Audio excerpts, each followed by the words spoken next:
ਇਹ ਉਹ ਗੰਨਾ ਹੈ ਜੀ ਜਿਹਦੇ ਬਾਰੇ ਮਸ਼ਹੂਰ ਹੈ ਕਿ ਜੱਟ ਗੰਨਾ ਨਹੀਂ ਦਿੰਦੇ, ਰੋੜੀ ਦਿੰਦੇ ਨੇ।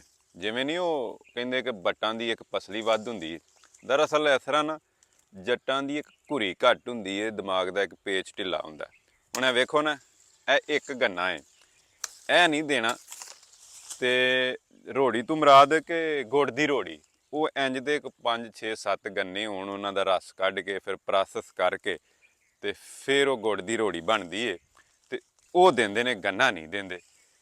ਮਿਸਾਲ ਦਾ ਮਤਲਬ ਇਹ ਵੇ ਕਿ ਜੀਕਰ ਇਹ ਬੰਨਾ ਹੈ, ਮਿਸਾਲ ਦੇ ਤੌਰ ਤੇ ਆ ਵੱਟ ਏ, ਇਹਦੇ ਤੂੰ ਲੜ ਪੈਣ ਕਿ ਇਹ ਇੱਧਰ ਏ ਤੇ ਇੱਧਰ ਸਹੀ ਨਹੀਂ, ਸਿੱਧੀ ਨਹੀਂ, ਤੇ ਬਾਅਦ ਚੋਂ ਉਹ ਸਾਰੀ ਆ ਜਿਹੜੀ ਜ਼ਮੀਨ ਵੱਟ ਦੇ ਨਾਲ ਨਾਲ ਜੀਕਰ 10 ਕਿੱਲੇ ਦੇ ਕੇ ਤੇ ਸੁਲ੍ਹਾ ਕਰਨ। ਲੇਕਿਨ ਹੁਣ ਉਹ ਜੱਟ ਨਹੀਂ ਰਹੇ, ਹੁਣ ਬਦਲ ਗਏ ਨੇ। ਹੁਣ ਗੰਨਾ ਦੇ ਛੱਡਦੇ ਨੇ, ਰੋੜੀ ਤੱਕ ਗੱਲ ਜਾਣ ਹੀ ਨਹੀਂ ਦਿੰਦੇ।